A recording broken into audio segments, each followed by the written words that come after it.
Bien, nous allons donc continuer notre parcours sur la question l'amitié, l'amour, la sexualité. Nous avons vu la semaine dernière que, en hébreu, comme dans d'autres langues sémitiques, ce n'est pas toujours très facile de faire la distinction entre amour, amitié, c'est souvent la même racine. Et on avait terminé, ce n'est pas encore tout à fait terminé, par le Cantique des Cantiques, où là, clairement, c'est l'amour, l'amour érotique, la sexualité qui est célébrée. Et j'aimerais donc d'abord continuer brièvement ce parcours à travers le Cantique. Donc, nous avons vu la semaine dernière au chapitre 2 tout ce qui est lié dans la poésie du Proche-Orient ancien à l'érotisme. Les pommes, vous vous souvenez, sont aphrodisiaques, le gâteau de raisin qui font intervenir aussi la déesse. Et ce chapitre 2 se poursuit avec ces versets-là que j'aimerais brièvement vous commenter. Sa gauche est sous ma tête et sa droite mon lance. Je vous adjure, filles de Jérusalem, par les gazelles, par les biches de la campagne, n'éveillez pas, ne réveillez pas l'amour avant qu'il le désire. C'est un texte qui se retrouve encore une fois dans le Cantique au chapitre 8, exactement le même texte, sauf la mention des gazelles et des biches sur lesquelles j'aimerais revenir. Mais le fait qu'on a deux fois ce même texte montre peut-être aussi que nous avons là peut-être un tout petit chant indépendant qu'on a inséré deux fois, qui d'ailleurs peut être comparé à un chant sumérien. Ta main droite est sur ma vulve, ta main gauche tient ma tête. Ce qui est décrit là, vous vous souvenez, c'est un peu cette scène que je vous ai déjà montrée à un couple amoureux sur un modèle de lit qui correspond tout à fait à ce que dit le verset 6. Donc je pense que c'est lui qui a écrit le verset 6, il connaissait bien en fait cette scène. Par contre, ce qui est un peu plus curieux, c'est cette conjuration qui est faite aux filles de Jérusalem, parce qu'on leur fait prêter serment. Mais quand on prête serment, normalement, on prête serment auprès de qui ? Des dieux, des déesses, n'est-ce pas ? Et ici, on fait prêter serment par les biches et les gazelles. C'est curieux, ça. Mais ça devient encore plus curieux parce que si vous regardez les mots hébreux, biche c'est tsevaot, ça rappelle Yahvé Tsevaot. Et puis les gazelles de la campagne, c'est Eliot Hasadeh, c'est comme El Shaddai. Donc vous avez certainement un lien voulu avec les biches et les gazelles, avec deux noms du Dieu d'Israël, Tsevaot et El Shaddai. C'est-à-dire, en fait, on va transférer de manière discrète, peut-être même un peu ironique, des fonctions qui, normalement, sont liées à la déesse, puisque la déesse, elle est toujours accompagnée des biches, des gazelles et toutes sortes d'autres animaux, comme vous pouvez le voir ici. Vous avez là une amulette en pendentif de Ougarit où vous voyez une déesse Astarté, Asherah, avec deux biches ou deux gazelles qu'elle a dans la main. Vous avez là un sceau judéen où vous avez un prêtre devant une sorte de biche qui représente la déesse. Et d'ailleurs, vous voyez que les cornes sont stylisées un peu comme l'arbre qui est à côté. Donc là, c'est tout à fait des attributs de la déesse, de la sexualité, de la fertilité, qui maintenant sont transférés sur Yahvé, de manière discrète, puisque le nom n'est pas mentionné, mais en hébreu, évidemment, si vous l'entendez l'hébreu, vous ne pouvez pas faire autrement que de penser, en effet, au Dieu d'Israël. Et venons maintenant vers la fin de ce cantique, au verset 8. « Qui est celle qui monte la steppe appuyée sur son bien-aimé ? Je t'ai excité sous le pommier, là même où ta mère t'a conçu, là où t'a conçu celle qui t'a mise au monde. » Alors, qui est celle qui monte la steppe a aussi un texte parallèle au chapitre 3 qui est celle qui monte du désert comme des colonnes de fumée dans une brume de myrrhe, d'encens, de tous les poudres du parfumeur.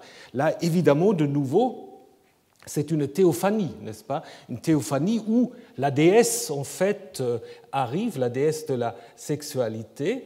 Et ici, en fait, c'est une petite moquerie parce que ici, celle qui monte, elle est appuyée sur son bien-aimé. Donc, la sauvage, celle des steppes, est ici dominée, domptée par l'amour. Et le verset 5b, on change de locuteur. Maintenant, c'est la femme qui parle. Alors, souvent, dans les traductions, ça ne plaît pas. Donc, on fait comme si c'est l'homme qui parle, déjà dans les traductions anciennes. Mais ici, c'est la femme qui prend, en effet, l'initiative et qui excite son bien-aimé sous le pommier, donc il n'y a plus besoin d'y revenir, hein, et là même où ta mère t'a conçu. Donc, la référence à la mère peut aussi nous renvoyer à l'idée que désormais le jeune homme n'est plus lié à la mère, mais à sa bien-aimée, à celle qui éveille son amour, comme en Genèse 2, 24, c'est pour cela l'homme quittera sa mère et son père et s'attachera à sa femme. De toute manière, dans le Cantique des Cantiques, il y a beaucoup de liens avec le récit du Jardin d'Éden. On peut même dire que c'est une sorte de réponse à l'histoire du jardin. Réponse à différents niveaux. D'abord, on peut en effet observer que par rapport au jardin de la Genèse, il y a une sorte de décloisonnement. Puisqu'on n'est plus dans le jardin, on sort tout le temps. Hein. Comme le dit le chapitre 7, on va d'abord dans les champs, passons les nuits dans les villages, au petit matin nous irons dans les vignes, donc on va partout, on n'est plus cloisonné. Et quand on parle du jardin, c'est souvent de manière métaphorique, où c'est la bien-aimée qui est comparée à un jardin. Le jardin n'est plus à un lieu clos, c'est la bien-aimée qui est le jardin que l'amant va travailler. Et encore une autre chose, déjà ici au verset 11 du chapitre 7, « Je suis à mon bien-aimé et son désir est à moi ». Le mot « désir » est très très rare dans la Bible, vous l'avez que 3 fois, teshuka. Vous l'avez dans la Genèse lorsque Dieu donne des punitions ou des sanctions aux acteurs de la transgression, où il dit à la femme « Vers ton homme sera ton désir et il te dominera ». Ça c'est Genèse 3. Et ici, c'est presque la réponse, c'est le retour, où c'est la femme qui dit « Je suis à mon bien-aimé et vers moi est son désir ». C'est-à-dire, ce n'est pas seulement le désir de la femme qui va vers l'homme, comme c'est dit dans la Genèse, ici, c'est le désir de l'homme qui va vers la femme. Donc vous avez une sorte d'équilibrage maintenant. Les deux, si on lit les deux textes ensemble, les deux sont en quelque sorte au même niveau. Ce texte continue, « Place-moi comme un sceau sur ton cœur, comme un sceau sur ton bras, car l'amour est fort comme la mort. » Ça ne veut pas dire plus fort que la mort, comme on le traduit parfois. L'amour est fort comme la mort.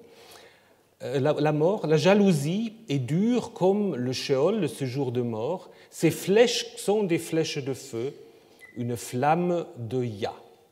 Les grands eaux ne peuvent éteindre l'amour et des fleuves ne sauront le submerger. Quand un homme donnerait tous les biens de sa maison pour obtenir l'amour, il n'obtiendra que le mépris. Alors, qu'est-ce que tout cela veut dire? D'abord, cette idée d'être placé comme un sceau sur le bras ou sur le cœur, ça fait allusion aussi à des idées qu'on trouve par ailleurs, à « si j'étais sa chevalière », dit un poème égyptien, le petit compagnon de son doigt, alors je verrai chaque jour son amour et je volerai son cœur. Donc c'est d'abord l'idée d'être totalement en fusion avec le bien-aimé. Et puis vous avez en effet des images où vous voyez, on porte sur le doigt ou sur le bras des amulettes, des sceaux, qui évidemment aussi évoquent l'idée de la protection. Donc c'est à la fois une identification, mais c'est aussi une protection. Et l'idée, c'est que l'amour peut avoir ce rôle-là, ce rôle de protection. Il y a une sorte de double affrontement de la mort. On ne va pas dire qu'on va vaincre la mort, mais on peut être aussi fort que la mort, à la fois par le fait que l'amour, tel qu'elle est décrite dans le cantique, est considéré comme donnant du sens à la vie face à la mort, et deuxièmement, aussi par l'idée, en fait, que l'amour et la sexualité, en fait, peut aboutir à la descendance, et donc c'est une autre manière aussi de tenir front à la mort. En même temps, l'amour peut aussi avoir quelque chose de mortel, puisqu'on parle ensuite de la passion, de la jalousie qui peut se rapprocher du Sheol, de l'enfer. Donc l'amour est à la fois quelque chose de positif, mais en même temps, quand l'amour se transforme en jalousie, on n'est pas très loin du Sheol, dit le texte. Et tout cela, on dit, l'amour est une flamme de Yah. Alors, flamme de Yah, c'est certainement aussi une allusion à Yahvé. Alléluia, c'est la même chose, n'est-ce pas? Une flamme de Yah, allusion à Yahvé, qu'on associe ainsi au domaine de l'amour, de la sexualité, qui traditionnellement est réservé à la déesse. Et le fait qu'on dit que l'amour peut vaincre les grands eaux, les fleuves, cela de nouveau fait en effet allusion au combat du Dieu créateur, du Dieu l'orage, contre tout ce qui représente les eaux, les fleuves, les monstres aquatiques, comme par exemple ici, où il y a une sorte de flèche en feu, une sorte de foudre, n'est-ce pas, qui en effet tient ou qui combat ce monstre aquatique. Il y a des textes dans la Bible qui disent en effet qu'un jour Yahvé va anéantir la mort pour toujours. C'est quelque chose que nous allons en effet voir la semaine prochaine. Mais en attendant, c'est l'amour en fait qui permet aux humains de se positionner face à la mort. Et c'est pour cela aussi le verset 7 va dire à la fin que l'amour ne peut être acheté avec de l'argent. Si quelqu'un pense acheter l'amour avec l'argent, même s'il donne tout, à coup sûr, on pense qu'il est bête, on le méprisera.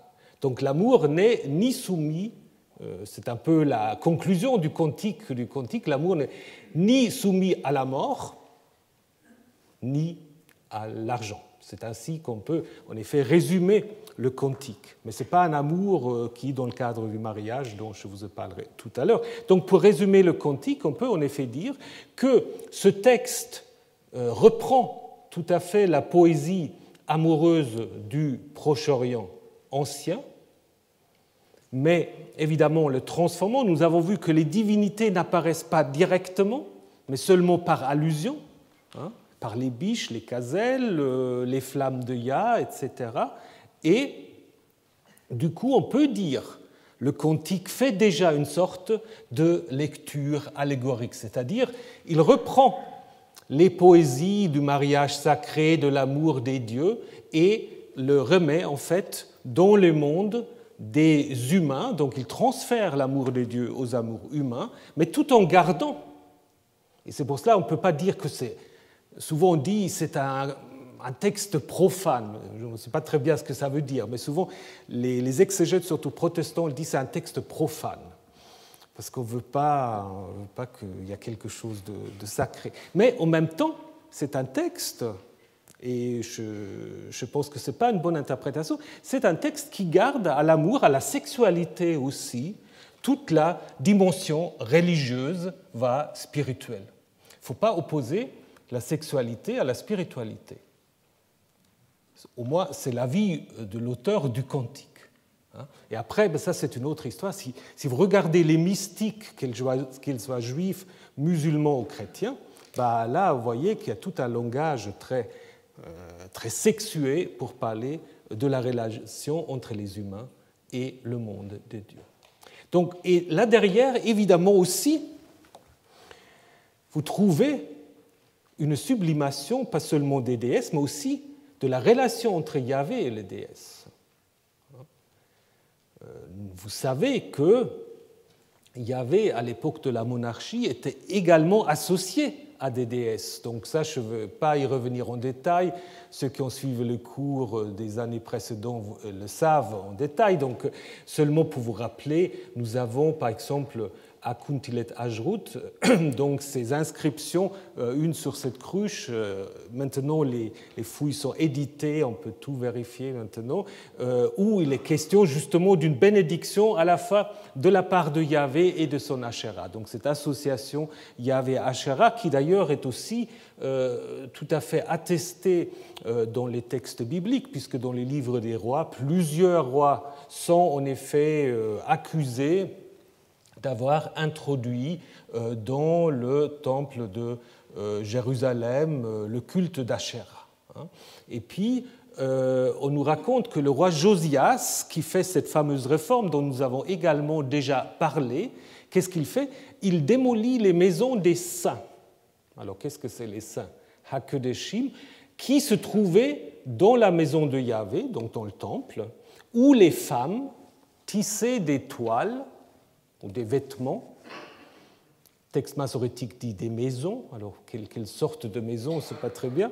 Est-ce que c'est une erreur ou est-ce qu'il s'agit là de miniatures de temples, peu importe, mais où des femmes travaillent pour Asherah.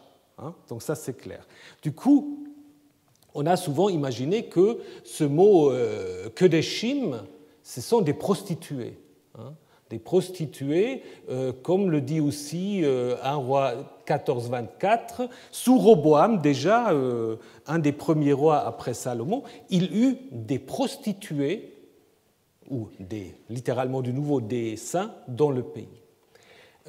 Qu'il s'agit là apparemment des prostituées peut se confirmer par le texte de Deutéronome 23 qui interdit qu'il y a des saintes et des saints, donc des deux catégories, féminins et masculins,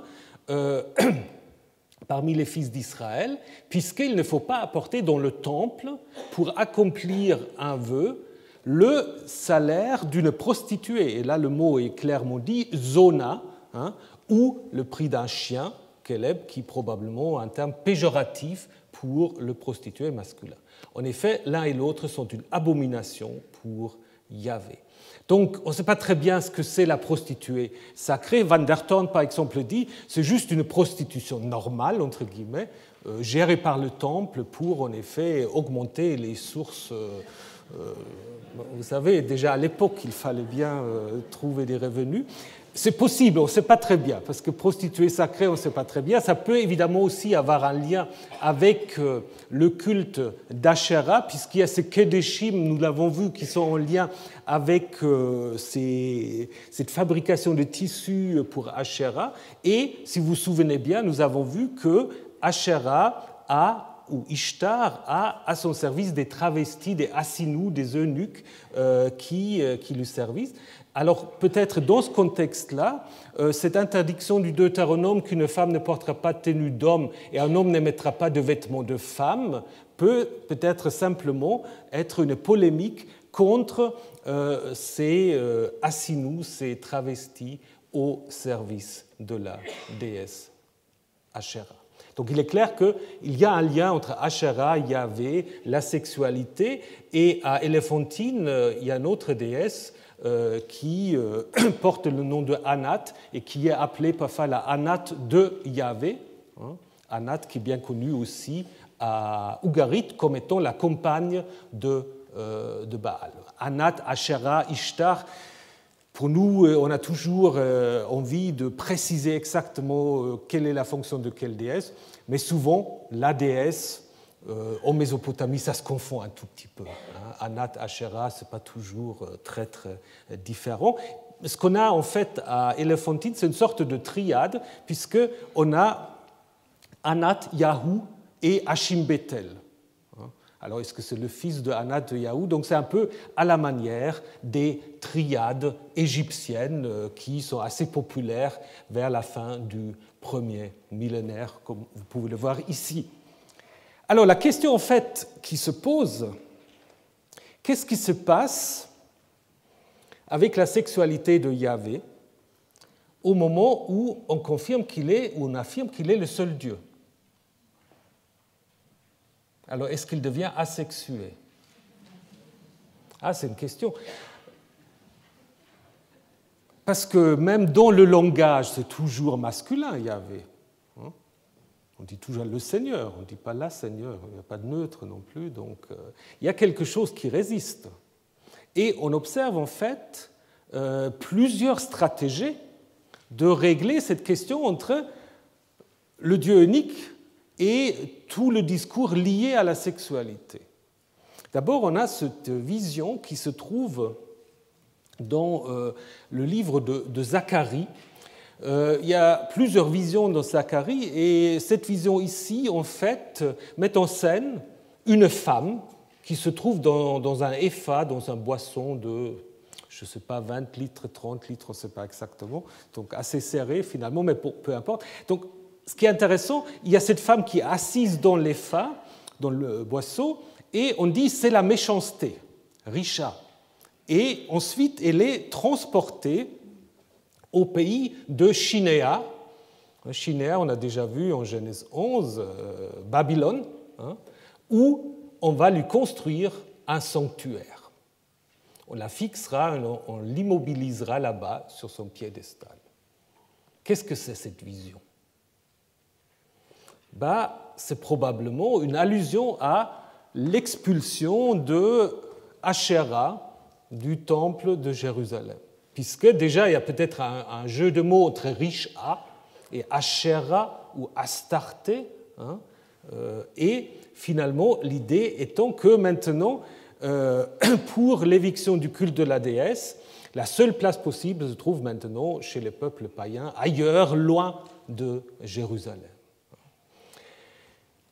D'autres stratégies se trouvent dans la deuxième partie du livre d'Ésaïe. Le livre d'Ésaïe, vous savez, surtout la deuxième partie, est le texte peut-être qui parle de manière de plus forte de cette idée qu'il n'y a que Yahvé qui est Dieu et qu'il n'y en a point d'autre. Alors on se moque même des idoles, etc., comment on décrit comment on va les fabriquer, ces idoles, etc. Et du coup, c'est dans ce texte-là où Yahvé est constamment comparé à une femme. Une femme oublie-t-elle son nourrisson? Même si celle-là oubliait, moi, je n'oublierai pas. Donc Yahvé est comparé en effet à une femme, comme aussi c'est lui qui a formé Israël dans son sein maternel. Et puis un texte tout à fait intéressant, 42, verset 14, « Comme une femme en travail, c'est Dieu qui parle, je vais souffler, respirer et aspirer à la fois. » Donc là, Yahvé est décrit comme une déesse qui est en train d'accoucher de son peuple, n'est-ce pas? Puisque, en fait, la restauration d'Israël après l'exil est souvent comparée à une sorte de nouvel exode, mais aussi de nouvelle naissance. Et là, Yahvé reprend les fonctions de la déesse mère. Maintenant, c'est Yahvé qui accouche de son peuple. Et au verset précédent, curieusement, là, vous avez encore l'image très masculine. Yahvé sort comme un héros. Il éveille sa passion jalouse comme un homme de guerre. Il lance des acclamations guerrières, il pousse des cris, etc. Et après, vous continuez, comme une femme au travail, je vais souffler, aspirer, etc. Donc vous avez là un passage assez étonnant d'un Dieu guerrier, mâle, à celui d'un Dieu maternel qui enfante son peuple. Donc on essaie maintenant de penser ensemble en Yahvé à la fois la déesse et le Dieu guerrier. Et c'est quelque chose aussi qu'on trouve ailleurs dans la Bible, notamment dans le livre d'Osée. Dans le livre d'Osée, Yahvé est aussi décrit comme celui qui, en fait, soulève un nourrisson contre leur joug, etc. Donc, en fait, aussi comme une déesse maternelle, mais surtout, il y a ce texte du chapitre 14 où Dieu dit « Éphraïm, qu'ai-je encore à faire avec les idoles ? Alors après, ce qui est en italique est difficile à traduire, je reviendrai là-dessus. C'est moi qui lui réponds et qui veille sur lui, on traduit souvent. Et ensuite, je suis moi, comme un cyprès toujours vert, c'est de moi que procède ton fruit. Alors là, c'est déjà intéressant, puisque Yahvé est comparé à un arbre. Et l'arbre, c'est le symbole de qui? De Asherah, nous l'avons vu à plusieurs reprises, n'est-ce pas? Donc c'est Yahvé qui maintenant est le cyprès toujours vert. L'autre problème, c'est le texte massorétique qui n'est pas clair. Ani, Aniti veut Ashurani. C'est presque intraduisible. Donc ce qu'on traduit là, c'est une sorte de sorte d'hypothèse pour qu'on fasse du sens à partir du texte massorétique. Et là, il y a une idée géniale de Wellhausen. Wellhausen, je vous ai déjà parlé, il avait beaucoup des idées. Bon, parfois, dit peut-être il avait trop de fantaisie, mais il avait beaucoup d'idées pour, en fait, corriger des textes un peu obscurs. Et lui, il a dit, en fait, il ne faut pas lire ça, il faut lire Ani, Anati veut Asharato, c'est-à-dire, c'est moi, son Anat et son Asherah. Donc Yahvé ici se présente comme Anat et Asherah, comme les deux déesses liées à la fertilité, comme cette déesse de l'arbre ici égyptien. Et je pense que tout à fait, ça fait du sens. Et on peut aussi très bien comprendre pourquoi, après, les massorètes étaient un peu gênés avec une telle affirmation et l'ont donc du coup changé. Autre stratégie encore, c'est de donner à Yahvé une nouvelle femme. Et cette nouvelle femme, c'est Israël. Israël qui, dans les textes prophétiques, est comparé à la femme de Yahvé. Surtout dans Osée, Jérémie et Ézéchiel. Et évidemment, dans cette comparaison, on a toujours la même chose, c'est-à-dire toujours l'idée que Yahvé est le mari généreux et Israël, la femme infidèle qui se prostitue, qui cherche des amants, etc. Comme le dit déjà Osée, elle courait après ses amants et moi, elle m'oubliait. Vous avez des textes beaucoup plus explicites dans le prophète Ézéchiel, où d'abord au chapitre 16, on met en scène le mariage entre Yahvé et Israël de manière assez crue, si vous regardez, n'est-ce pas? Donc, j'ai tendu sur toi le pan de mon vêtement. Après l'union, je t'ai lavé avec de l'eau, j'ai rincé le sang qui était sur toi, je t'ai parfumé. Donc là, il y a vraiment l'allusion très claire à la nuit nuptiale. Ensuite, l'infidélité de la femme, tu te fiais à ta beauté et tu t'es prostitué, tu as prodigué tes débauches à tout passant, tu as été à lui.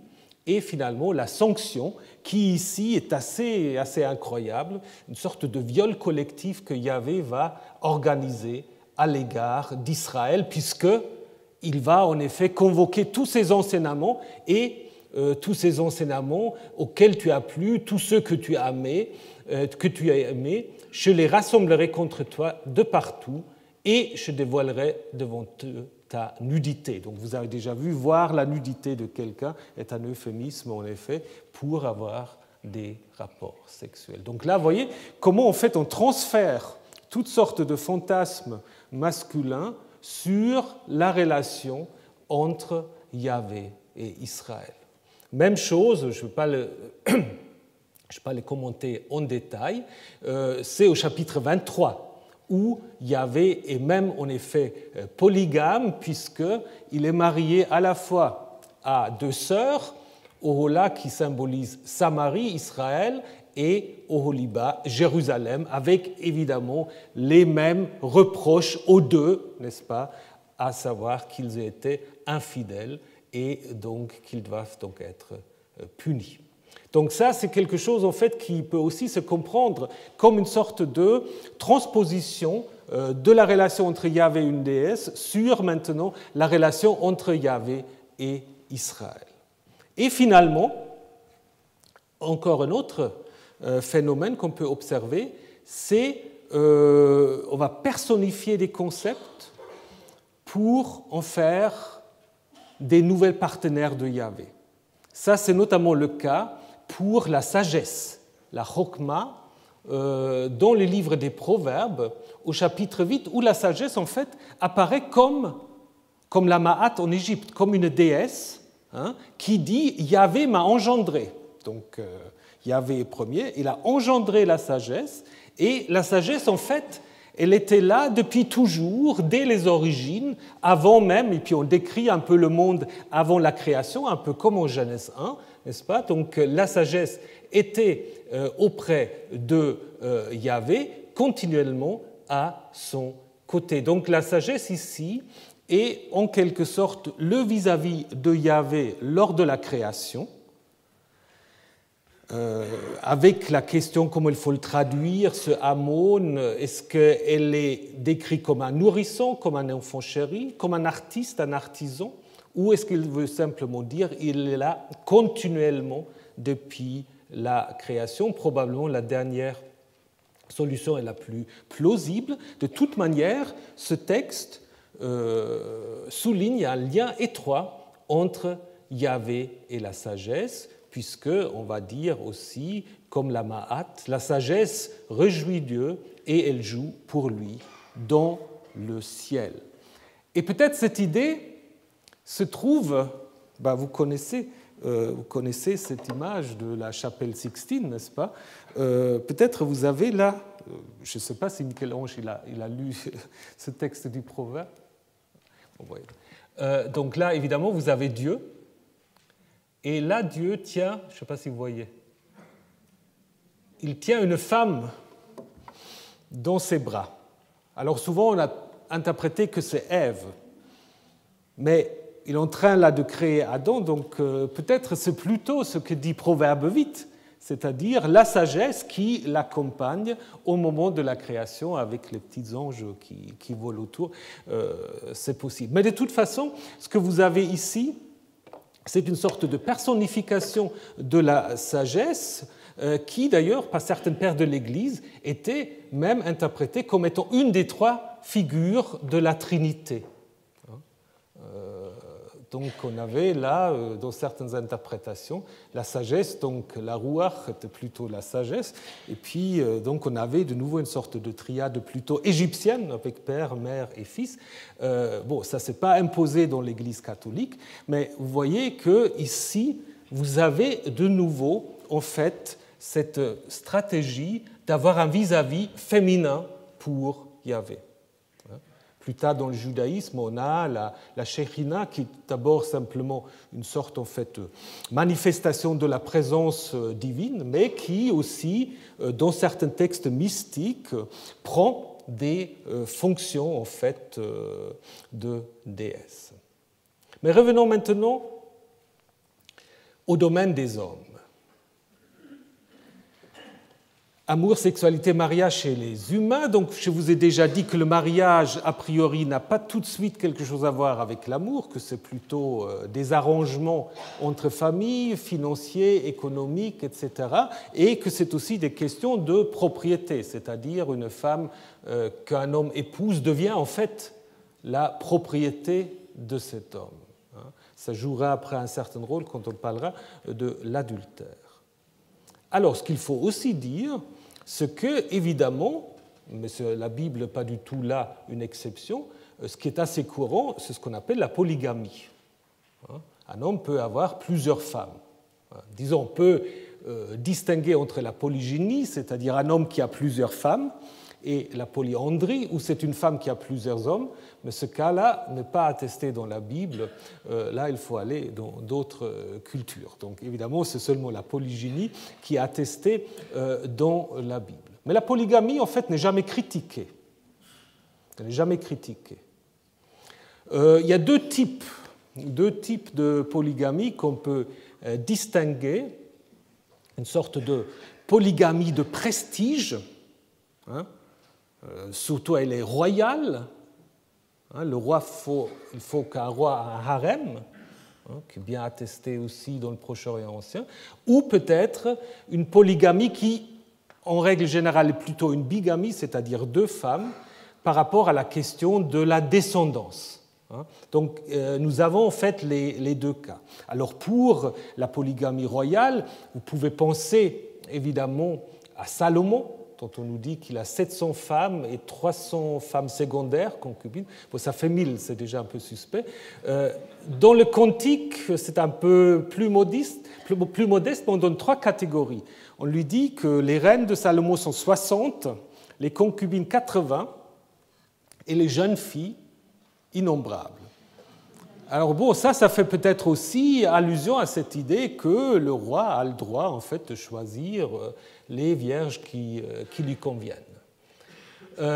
David a également un certain nombre de femmes, pas autant que Salomon, mais on les énumère. Donc là, apparemment, il y a des traditions plus précises sur les femmes de David, parce que les femmes de Salomon, c'est toujours un chiffre assez impressionnant.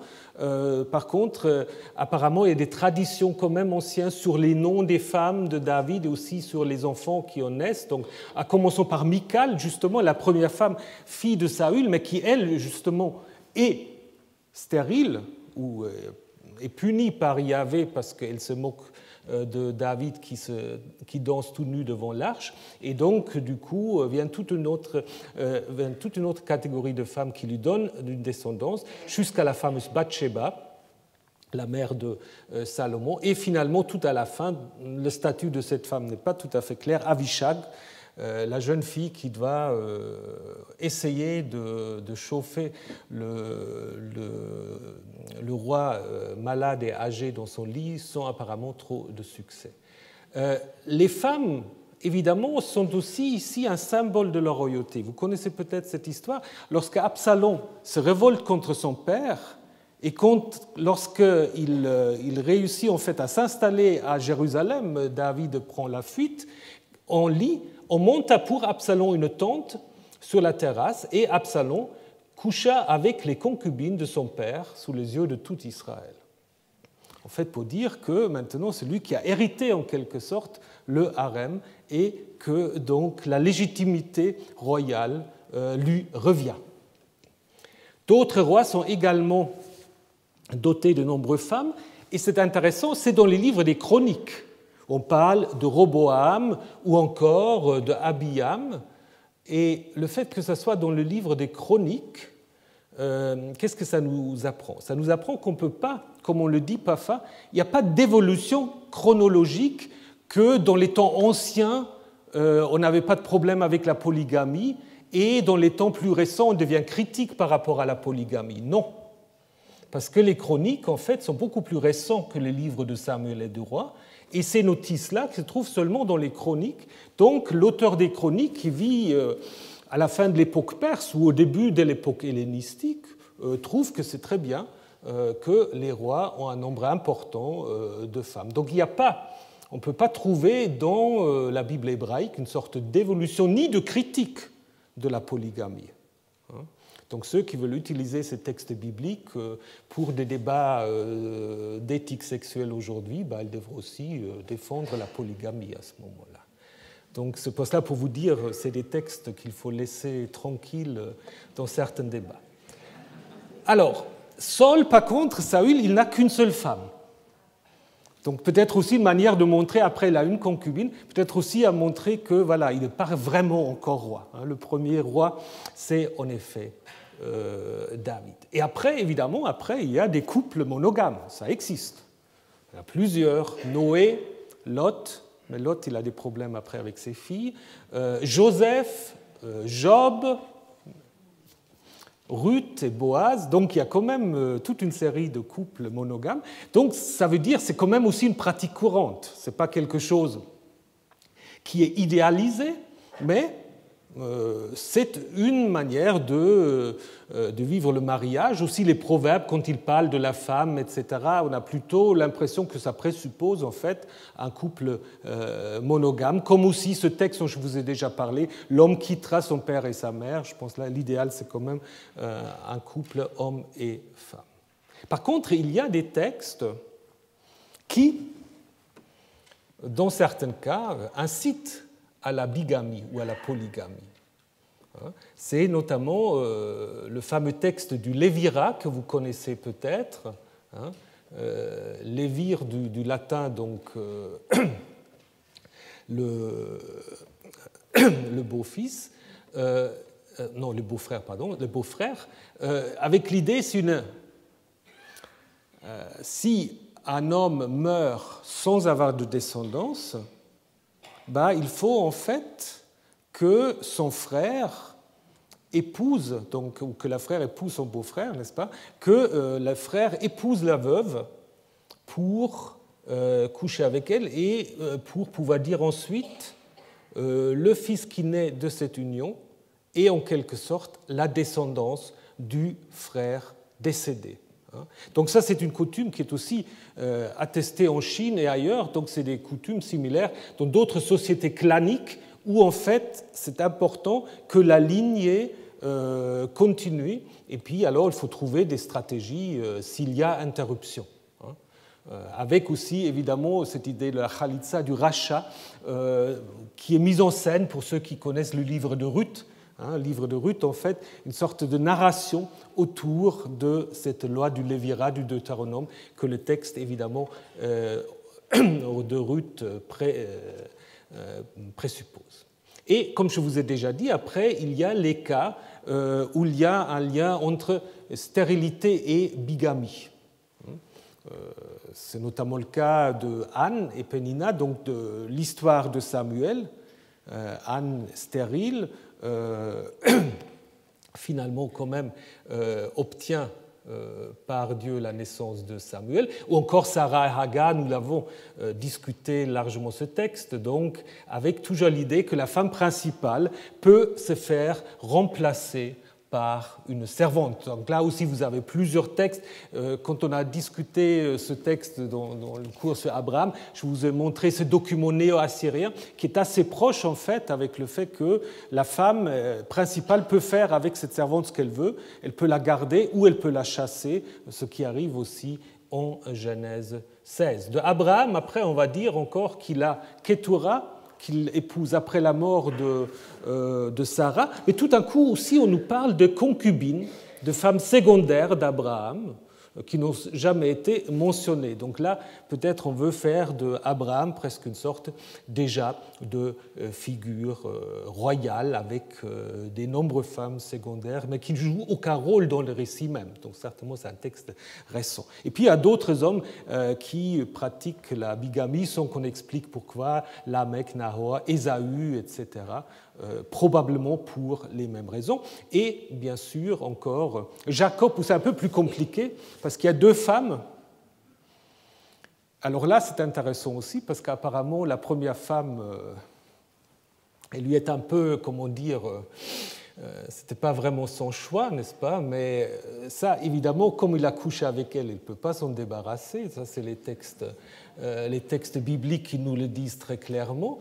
Et donc, il y a ces deux femmes qui, chacun aussi, de nouveau, se font remplacer par moment de stérilité par la servante. Et puis là derrière, il y a toute une réflexion sans doute sur les relations entre les tribus qu'on va mettre comme étant les descendants de Jacob. On les regroupe un peu selon de quelle mère il descend. Ces femmes secondaires sont appelées Pilgesh, avec un pluriel masculin d'ailleurs, ce qui est bizarre, un nom qui n'est certainement pas d'origine sémitique. Mais alors d'où est-ce qu'il vient? De l'égyptien, du philistin, certains ont même dit du grec, palaké, ce qui n'est pas impossible, mais le grec peut aussi être influencé du biblique, donc voilà, quelqu'un qui veut faire encore une recherche là-dessus, ce n'est pas encore résolu cette question. La femme principale étant toujours appelée Isha, mais que ce soit la femme principale ou la femme secondaire, les deux sont propriétaires de leur mari. Ça, c'est clair. Ça, c'est clair. Bah oui, je vous montre, ça va aller assez loin, en fait. Vous n'êtes pas encore au bout de vos peines. Alors, d'abord, le décalogue qui nous dit « tu ne commettras pas d'adultère », il ne faut pas de nouveau lui faire dire ce qu'il ne dit pas. C'est-à-dire, tu ne commettras pas d'adultère, il faudra le traduire, tu ne coucheras pas avec une femme mariée. C'est ça l'adultère. S'il va voir une prostituée, ce n'est pas de l'adultère. Si il va avoir une femme qui n'est pas encore mariée, qui est vierge, elle peut se racheter en épousant cette femme en plus, s'il a les moyens. Après, c'est une question de moyens. Donc, l'adultère, c'est d'abord un délit de propriété, c'est-à-dire si vous couchez avec une femme mariée, vous portez atteinte à la propriété d'un autre. Et surtout aussi, question qui, évidemment, comme il n'y a pas encore les tests ADN, vous ne savez pas après de qui est la descendance. Donc c'est à la fois pour protéger la propriété et aussi, évidemment, pour ne pas faire naître des doutes quant à la descendance. Et vous avez en effet des textes bibliques qui nous règlent ça de manière assez détaillée. Bon, je ne vais pas tout vous lire, c'est le chapitre 22, je vais les présenter très, très brièvement. Vous avez en Deutéronome 22 4 cas différents. La première, c'est un homme a épousé une femme, et tout d'un coup, il dit, cette femme, elle n'a pas été vierge.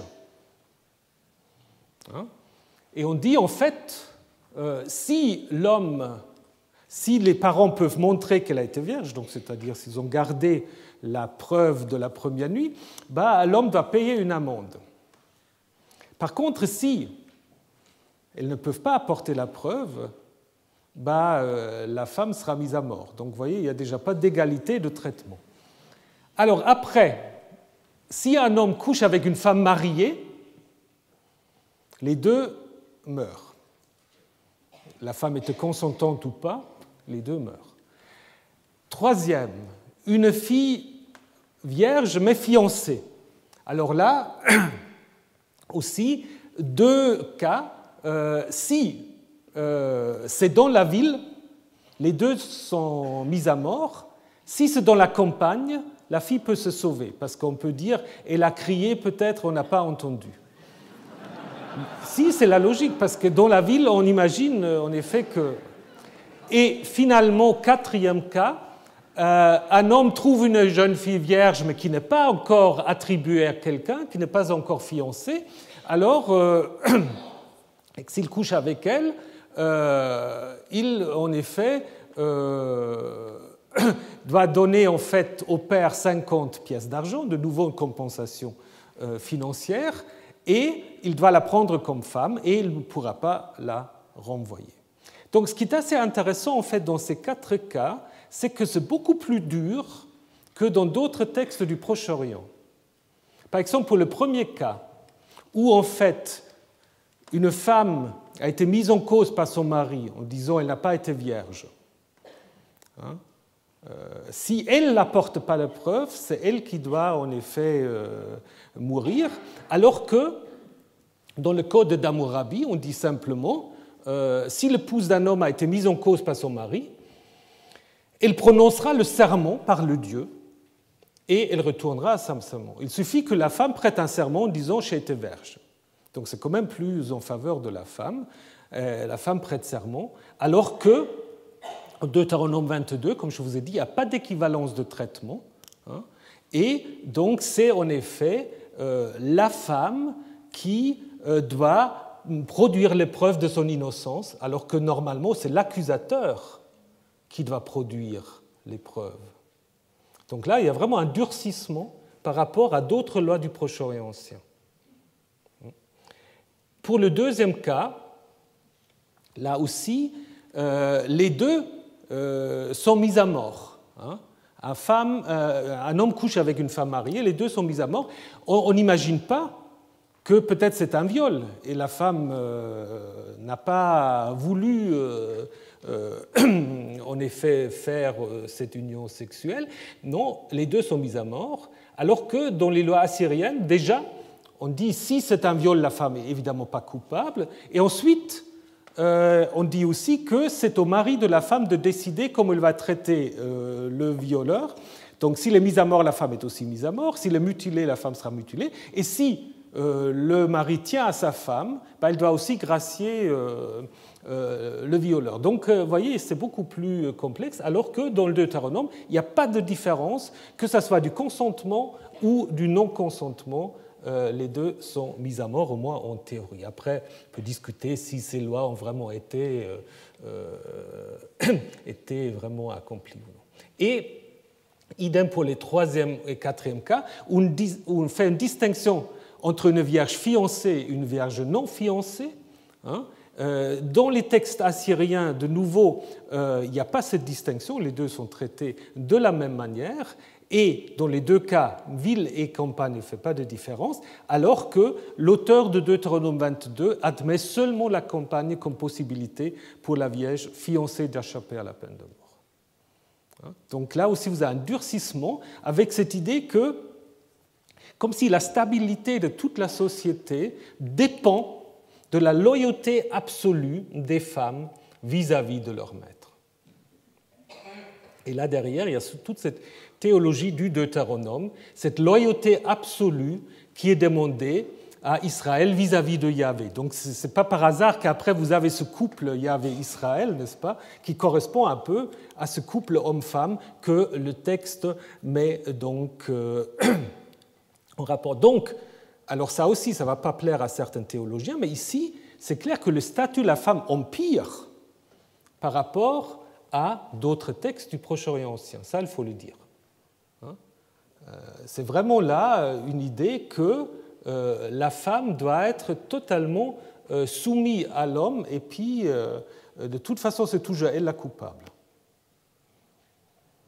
Et ça, derrière, évidemment, il y a cette idée du Deutéronome, de cette loyauté absolue à Yahvé, qui ensuite est transférée, finalement, sur la loyauté de la femme vis-à-vis de son mari. Alors, passons maintenant à d'autres interdits, les interdits d'ordre sexuel dans le Lévitique. Alors là, nous avons deux parties où, en effet, le Lévitique 18 fait partie de ce qu'on appelle le Code de sainteté, une collection de lois qui va de Lévitique 17 à 26, écrit durant l'époque perse, et qui est en effet une sorte de compromis, on peut dire, entre la théologie du Deutéronome et la théologie sacerdotale. Dans ce texte-là, vous avez deux grandes parties, une introduction où on dit « vous devez de toute façon pas vous comporter comme les peuples qui sont autour de vous », et après vous avez en fait entre 6 et 17 une première interdiction qui est l'interdiction de l'inceste. Donc à tous les cas, donc ici, il est clair, tous les cas donc, de rapports sexuels à l'intérieur d'une famille ou plutôt d'un clan. Donc tous les cas sont envisagés, tous les cas, non. Il y a un cas qui n'est pas envisagé, donc qui n'est pas interdit, disons ça comme ça. Il y a un cas qui n'est pas interdit, à savoir, il n'y a pas d'interdit pour l'homme de coucher avec sa fille. Au moins, ce n'est pas mentionné. Alors là, évidemment, il y a aussi toutes sortes de théories là-dessus. Donc apparemment, c'est quelque chose qui existe, puisqu'il y a un texte de Aymar, un texte hépatoscopique qui dit « Si la vésicule a mordu sur son extérieur, l'homme a eu commerce avec sa propre fille ». Donc apparemment, c'est des choses qu'on connaît. Mais pourquoi ici, on ne l'interdit pas? Bon, Sophie Lafont dit « Là, nous voyons l'impuissance du droit face à la transgression de ce tabou. C'est peut-être un peu trop vite. » D'autres disent que c'est un tabou qui est tellement évident qu'il n'est pas nécessaire de le mettre par écrit. Bon, je vois à votre réaction, ça ne vous convient pas. Probablement, vous avez raison. Bon, ensuite, on peut dire c'est peut-être quand même quelque chose qui est toléré dans une société patriarcale.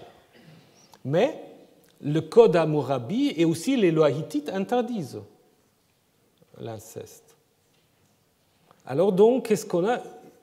Je pense qu'on peut à la fois dire que, évidemment, ça reflète une certaine réalité, comme ce texte démarre, mais en même temps, on ne veut pas légiférer parce qu'on espère peut-être quand même que l'intérêt économique devrait amener le père à respecter la virginité de sa fille, parce qu'après, il y a un problème évidemment économique. Nous avons vu tout à l'heure, une fille qui n'est pas vierge ne peut évidemment rapporter de dot, etc.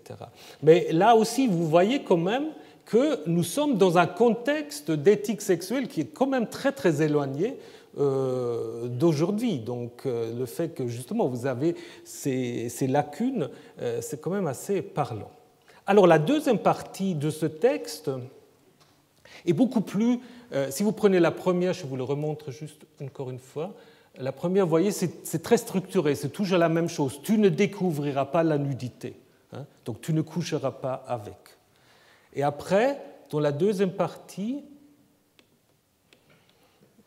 les formulations sont très différentes. Donc c'est comme si c'est une sorte d'annexe où vous voulez encore ajouter d'autres cas d'interdits d'ordre sexuel. La première est encore liée à l'inceste dans un sens large.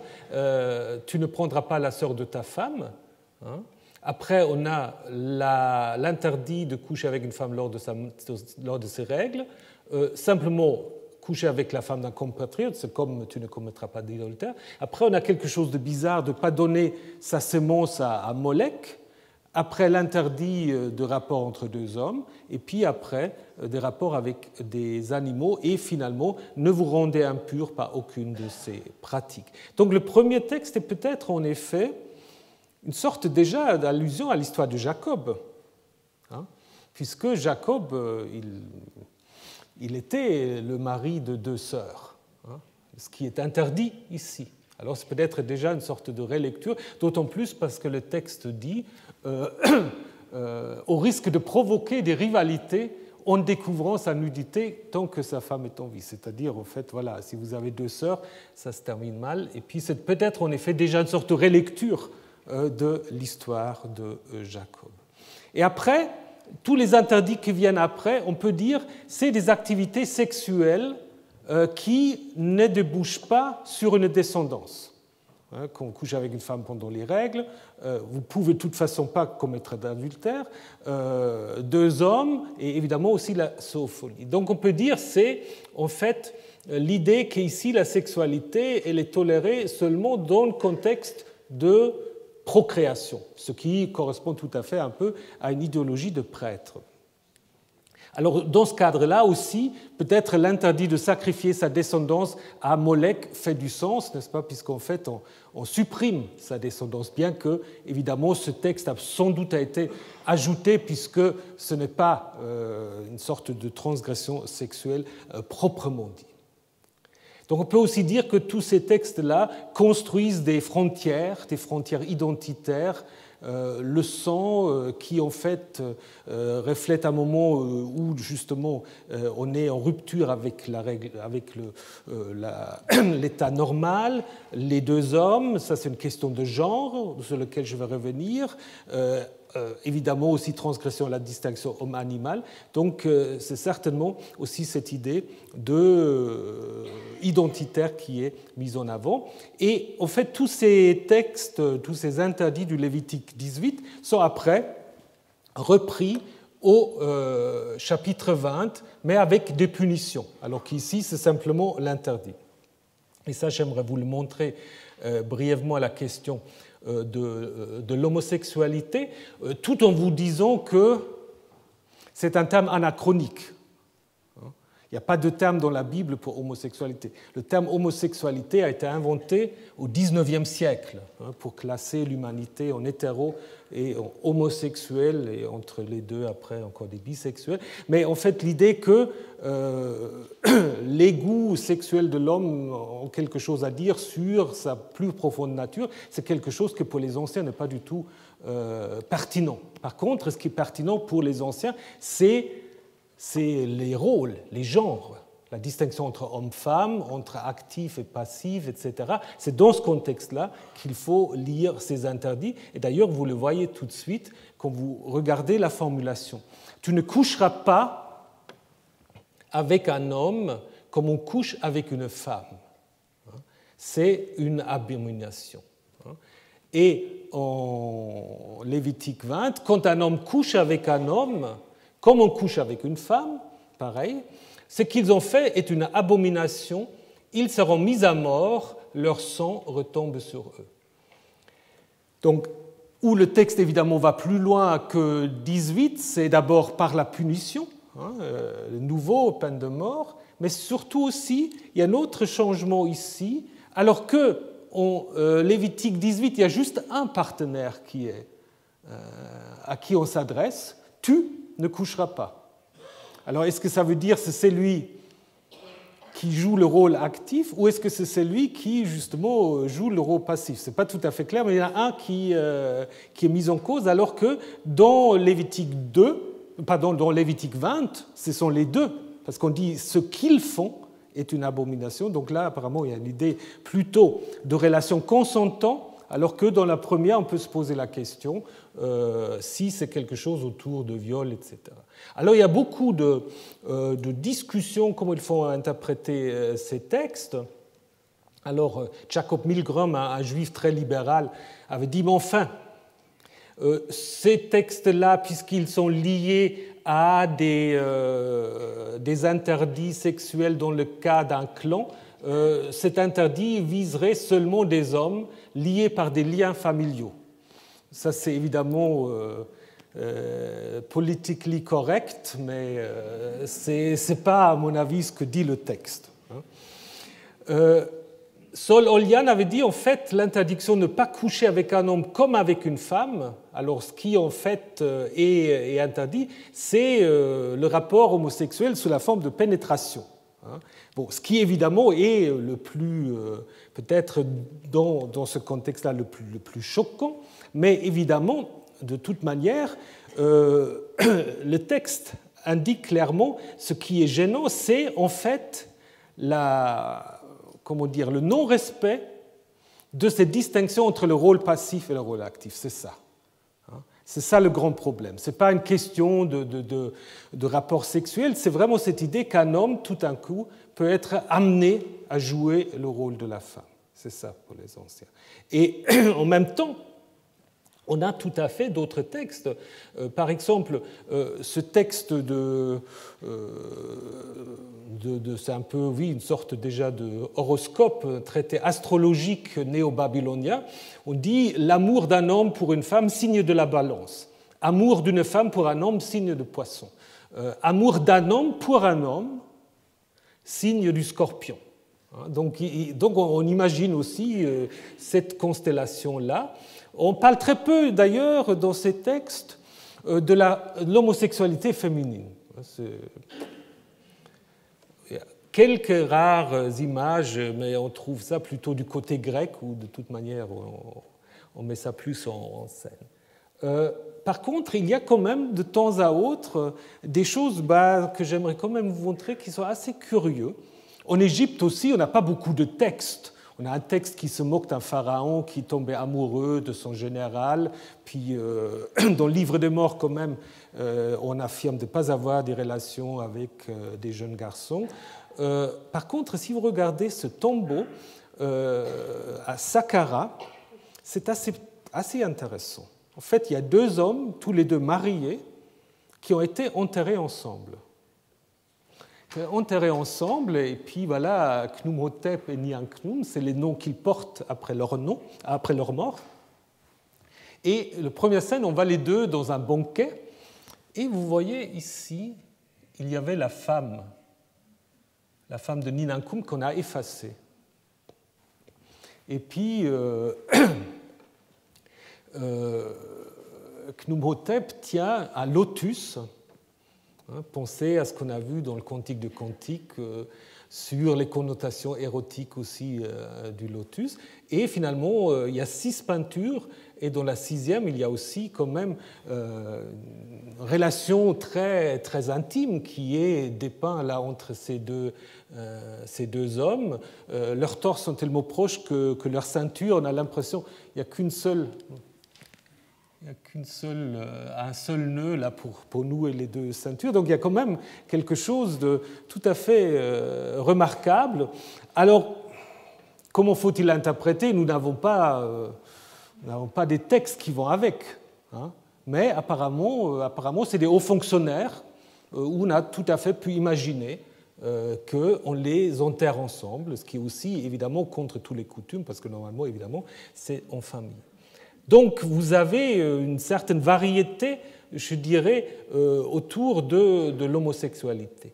Et dans les textes que nous avons, dans les textes de loi, etc., c'est souvent pas l'homosexualité. Bon, je vais quand même vite vous montrer ces textes. C'est pas tellement l'homosexualité qui pose problème, c'est plutôt l'idée du viol, n'est-ce pas? C'est-à-dire que si vous prenez ces textes, si un homme couche avec son prochain, et qu'on prouve les charges portées contre lui, c'est-à-dire seulement contre un, on couchera avec lui, donc on lui fera la même chose, et on en fera un eunuque probablement, c'est pas trop, disons on coupe les cheveux, on sait pas trop, peu importe, mais en fait, ce qui est en effet fustigé ici, c'est pas l'homosexualité elle-même qui est en cause, mais un acte de violence impliquant une agression. Donc cette loi en fait reprouve la pénétration d'un homme libre qui perd en effet ainsi son statut social.